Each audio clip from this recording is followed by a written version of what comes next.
Hello and welcome to the Low Budget Review Show. I'm your host Eric Smith, and today I'm talking about Fury of Dracula.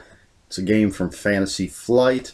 This is the 3rd edition, and full disclosure, I have not played either the 1st or 2nd editions, so I can't compare this to the older versions.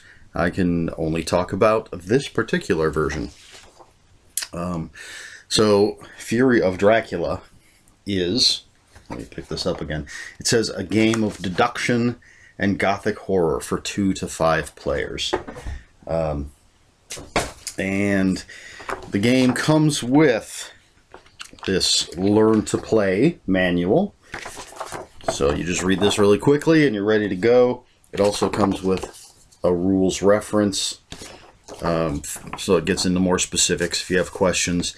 Lots of cards, a board game, 5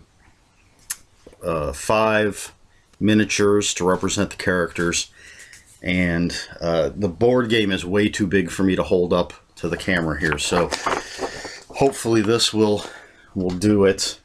I can't even see what I'm doing here. That's essentially what the board game looks like. Over here you have Dracula's Trail, which I'll get to, and then this is old-timey Europe with all these different locations. You can see all the different locations there. So basically, this is, as I said, for 2 to 5 players. One person is going to play Dracula, and the other players will be the hunters. Now, if you're only playing a 2-player game, one person plays Dracula, the other person has to play all 4 hunters. If you have 2 people playing hunters, they'll play 2 each. 3 people playing hunters, 2 of them will play 1, 1 will play 2, etc. So, and the characters are, first, I don't know how to pronounce this guy's name, Lord Godalming, however you say that. You got that guy, Dr. John Seward, Van Helsing, of course, and Mina Harker. Those are your 4 hunters, and then of course you have Dracula.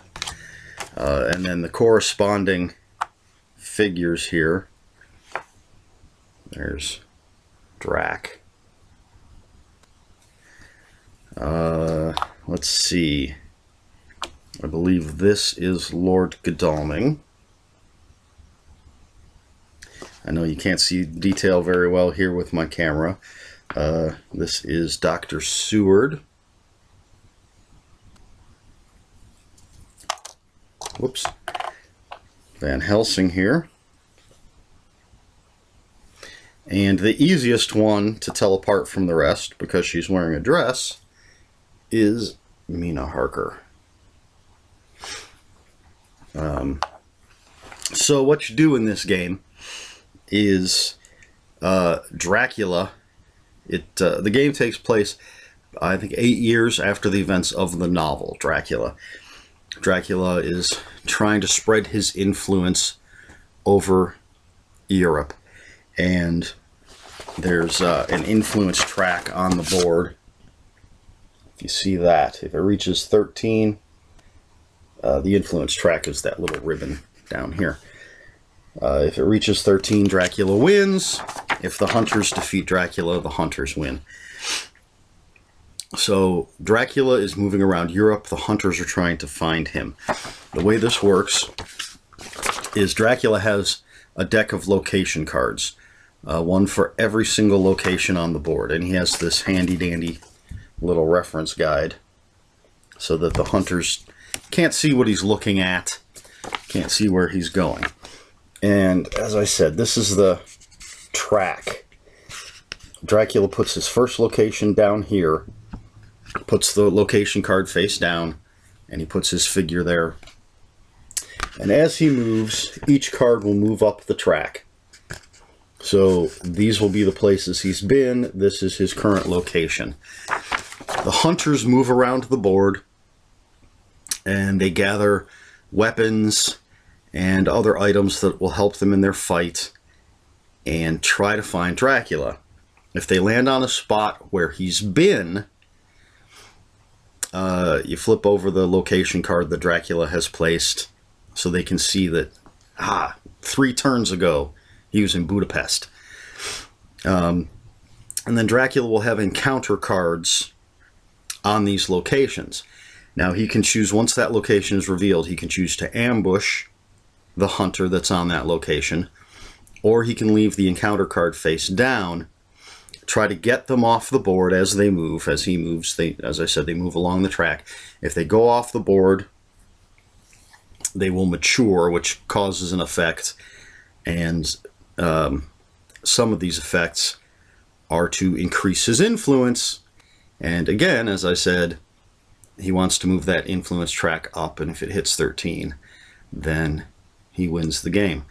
There are other ways for him to increase influence. Defeating hunters and maturing cards are the 2 most prominent, I think, ways for him to increase his influence. That's basically it in a nutshell. Each round is divided up into a day and night. So during the day, all of the hunters will take 1 action, and then during the night, all of the hunters will take another action, and then Dracula gets his turn. And he moves around and he sets traps, and the hunters search for him. And there's obviously a lot more, but this is the bare bones of it. Excuse me. So some of the cards that Dracula, some of the encounter cards, just some of my favorites. Dracula goes to a location, puts an encounter card down. So you have things like the wolves, or rats, or bats. And there are 3 different types of vampires. So just to give you an idea, let's say the hunters land on a location where Dracula has been.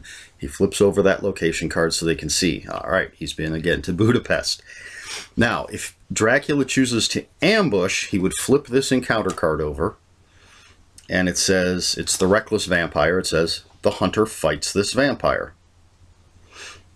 The vampire has a health of 4. Each time you resolve Fangs, which is a combat card, during an ambush, advance the influence track by 1. So again, another way to advance the influence track. Now, if Dracula chooses not to ambush, the hunters can search. And if they search, the card flips over again and they resolve that. If Dracula does not ambush and the hunters do not search, this card stays face down. If it stays, well, either way, face down or face up, if it makes it off the end of the board, off the track, it has a mature effect. In this case, it says, reveal this location card, advance the influence track by 4. Then clear this hideout and the hideouts on the 4th, 5th, and 6th spaces of the trail. Hideouts are the locations where Dracula has been, and they're just called his hideouts. They're on there. So this makes it off the board. You get 4 influence, but you do have to clear out some hideouts, which, on the one hand, that's less clues for the hunters about where you've been. On the other hand, if you have anything else that you wanted to mature, those cards are now off the board, so they're not going to mature. And then, like rats, if this card's revealed, the hunter suffers 2 damage. Return this card face up to this hideout unless the hunter reveals a pistol or rifle. The bats are kind of cool. There's a bat token, and I have a bag full of tokens here. There's a bats token, so if this card is revealed, place a bats token under the hunter. When that hunter would perform his next action, instead discard the bats token and move him to an adjacent city. Then the hunter becomes delayed. So you can gain control of a hunter's movement for a turn, and delayed means he's placed on his side, and on his next turn the only thing he can do is stand back up. It's a common thing in games. So that's just some of the encounter cards, the ones that I really like. Let's see. On a hunter's turn, where is it? I have to look at the rules. I should have gotten, there's a little card with a reference. Oh, is it on their character cards? Let's see. No, it has the turn sequence. So on a hunter's turn, if it's day, they can move. They can't move at night. They can do a supply action. So if they're in a large city, they can take an item, which again is going to be a weapon or something that's going to help them against Dracula. Then they have to take an event card. If it's during, now the event cards, I think there's 50 hunter cards and 25 Dracula cards, and they're all shuffled together. If it's day, the hunter will take the event card off the top of the deck. If it has a hunter symbol on it, they take it and keep it. If it has the Dracula symbol on it, it just goes face down into a discard pile. Now at night, if they do a supply action, they have to take the card from the bottom of the deck. Now, they're not going to know what it is. So again, if it has the hunter symbol, they keep it. If it has the Dracula symbol, Dracula gets it. So that's supply action. Trade action, if two hunters are in the same city, they can trade items. Special action, some event cards have actions you can take as a special action. Each character has something on their character card that they can do as a special action. Reserve a ticket. To move around the board, there are roads, and then there are railroads. You need a railroad ticket to travel by the railroads. Some are yellow, some are white. The tickets will have a number for how many white tracks you can move, how many yellow tracks you can move, generally. You can take a rest action, which will heal 1 damage from you, or you can do a search action. So if you're on a location where Dracula has been and he didn't ambush you with the encounter card, you can search, cause that to flip over. Dracula's turn, he moves and he places an encounter card, and that's basically it. Now, if the hunters find Dracula, then either at dusk or dawn, which is the time between day and night, or night and day, they will fight. Now, the fighting system in this game consists of cards. Dracula has a combat deck. He will draw 5 cards. The hunters will have whatever item cards they have gained with a little banner on the side with some symbols. They also take a punch, a dodge, and an escape card. This will make up their combat hand. The hunter, Dracula, each pick a card, put it face down on the board. You flip them over at the same time. If the symbols on the hunter card match any symbols, if any symbols on the hunter card match any symbol on Dracula's card is canceled, and then you do what it says on the hunter's card. Otherwise, if the symbols don't match, you do what it says on Dracula's card, and then if that hasn't canceled out the hunter's card, you do what it says on the hunter's card. Damage is exchanged, things happen. If no one's out of combat,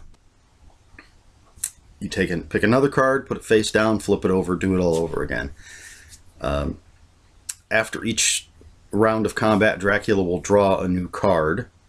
Starting with the second round of combat, the hunter takes back the card that they used in the two previous. Anyway, they'll always have the most recent card still on the board. They'll take the one from before and put it back into their hand. So they have to be careful about which cards they play, because they're not going to immediately get it back into their hand. The combat ends when either Dracula is defeated, in which case the hunters win the game. If the hunter or hunters in the combat are all defeated or all bitten, or if 6 rounds of combat have passed, or if anybody escapes. Dracula does have some cards. Escape is missed, escape, as bats, I think, that he can eventually play and get out of the combat. I think that covers all of the basics, and this is a very, very basic description of the game. There's quite a bit more to it. There's an advanced version that just adds a few more elements. Dracula has a few more cards that you can put into play. You can travel by sea. If you look here, there's the Mediterranean and a bunch of different seas. You can travel that way. It does damage. It does damage to Dracula when he travels by sea, which is a lesson that I learned to my great dismay. I traveled far too far by sea and didn't recover any of the damage, and it made me much easier to kill. I played Dracula, obviously.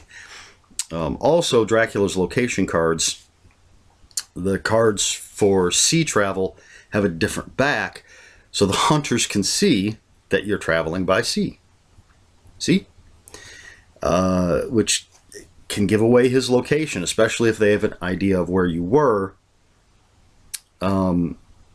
recently, and then you start traveling by sea. It can give them a pretty good direction of where you're headed.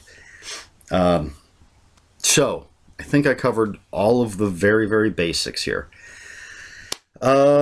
So, I enjoyed this game. Again, I can't compare it to the older versions. I only have this. I like the artwork for the most part. I've heard quite a few people complain about the cover artwork, the box art. He does have kind of a goofy smile on his face. This picture actually just makes me think of Mr. Burns from The Simpsons when he goes, "Excellent." Because it looks like that's what old Dracula there is doing. The rules reference, this was actually the cover for the second edition of the game.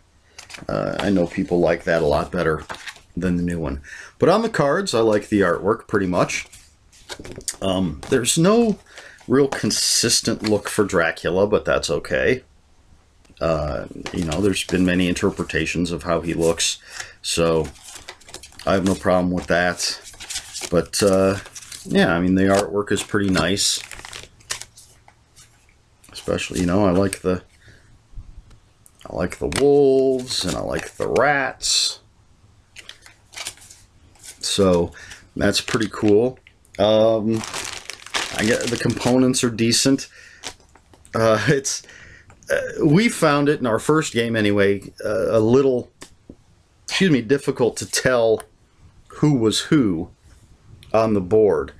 It does, if you look closely, you can see that Lord Godalming, or however you say his name, is holding a rifle, and so his figure is the one with the rifle there. And Dr. Seward, in his picture, is holding a cross, so his is the figure with the cross. But they're still being unpainted, I suppose. Not that easy to tell apart. So we had a little, again at first, a little difficulty remembering who was who and determining who was where, which figure was which, making sure we actually moved the correct figure. Now, I didn't mention in the corner there, you can see, let's see, fan them out. You can see that there are numbers, and that's the order that these characters take their turns in. So every round, Lord Godalming will always go first, followed by Seward, Van Helsing, and then Mina Harker. So the game started out a little slow, because unless the hunters get really lucky, and Dracula's not that smart and starts close to the hunters, unless they get lucky and find Dracula really early on, it's a lot of just moving around and gathering equipment, which is fine. You need to gather equipment. You want things to use to fight Dracula. I didn't mention consecrated ground and holy ground, whatever they're called. They're little tokens, things the hunters can do to make locations inaccessible to Dracula. Dracula's got things like roadblocks, fog, storms, all these things that event cards allow you to do. But once you get through the early rounds, things really start to pick up, especially when the hunters start to find Dracula's hideouts and get an idea of where he's at and start chasing him. In the first game we played, again, I made the mistake of traveling a long distance by sea, which really gave away the general area of where I was, and the hunters started to converge, and I got cornered, and they found me, and they found me. Once we got to that point, they found me pretty easily, and ganged up on me, and I already had 5 damage out of 15 because of my traveling by sea, and they had some good weapons and stuff, and the hunters just beat the crap out of Dracula, and they defeated him in that first encounter with him. But earlier in the game, they did run into some vampires, and I did send some of them to the hospital. In this game, nobody really dies. They're just defeated, and they go to a hospital, and they lose everything they have. They basically have to start from scratch. And it helps increase Dracula's influence. But I really enjoyed this. I'm not a huge fan of vampires, but I do love Dracula. And I knew that I was going to play Dracula. I'm pretty sure I'm always going to be Dracula, because it's Dracula. I played with one other person, so they had to play all 4 hunters, which I think may slow things down a little. You would think adding more players would make playtime longer, but I think when you have one person, it doesn't increase the number of characters in the game with more players. When you have one person controlling all 4, they have to check the cards for each character, because each character holds onto their items, their event cards. They can trade, and they do have hand limits, but they do each one has their own specific hand. It's not a pool of cards. So I think if you have one person playing the hunters, they have to, okay, it's Lord Godalming's turn. You got to remind myself which cards he has. All right, what's he going to do? Then you move on to Seward, and you got to check and remind yourself of which cards he has. If you have a different person playing each hunter, they only have to worry about their own cards. They can think about what they're going to do when it's their turn. They can, and all the players can talk, but they can't keep anything secret from Dracula unless they're in the same location and they're going to trade. That they can keep secret. But I do think it's going to be better with more players. I think it was rough on a single person playing all 4 hunters.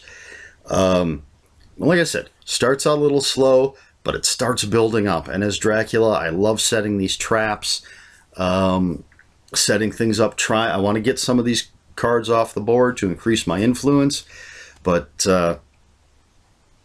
if the hunters find them, then I have to decide, do I want to ambush them and try and do some damage, try and take out a hunter? Or do I want to leave this card face down and hope they don't search for it? Maybe it'll get off the board and I can mature a vampire or something. There are some decisions to be made, and Dracula has to be careful of where he goes.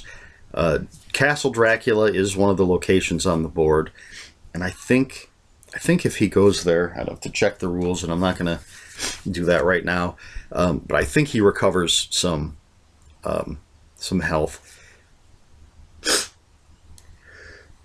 Am I going to sneeze? I don't know. Nope, I guess not. All right, sorry about that little interlude. So yeah, I really enjoy this game. I'm looking forward to playing it again with more players. I will be Dracula because Dracula's cool. I want to learn more. We obviously didn't see all the cards that there are, and I'm not the type to go through and read all the cards before I play a game. I like to be surprised by what's coming up. So, it's my bag of tokens. You can see that lightning-looking thing is a storm token. The little hearts with numbers, those are your health tokens. That's one of the bat tokens that I mentioned. There's the train tickets. And you can see there the two different numbers of white and yellow. So if you travel by a white line, a white railway with that particular ticket, you'd go 3. If you're traveling by a yellow railway, you'd go 2. And that just helps the hunters move faster. If they can do that, they're only allowed to have 2 train tickets at a time. So if you have 2 and you want to get more, you get to pick your new one and then decide which one you're gonna get rid of. So yeah, a lot more to this than I've covered, but you should check it out for yourself. I recommend this game. I really enjoyed it. I give it 4.5 out of 5. It could go higher once I've played it a little more, but it's a lot of fun once you get going. Once you get past those first few rounds where everybody's just kind of moving around and collecting things, once the chase is on, man, it gets intense. If you're Dracula trying to escape, or maybe you just want to hit these people head on. I didn't want to, at least not as early in the game as we ended up fighting. So that's, where's the lid again? Although I could just show you the book, but that's Fury of Dracula. Despite this weird Joker-looking Dracula on the cover, a very, very good game. 3rd edition. If anybody out there has played the 1st or 2nd editions, please let me know in the comments below. Tell me a little bit about those.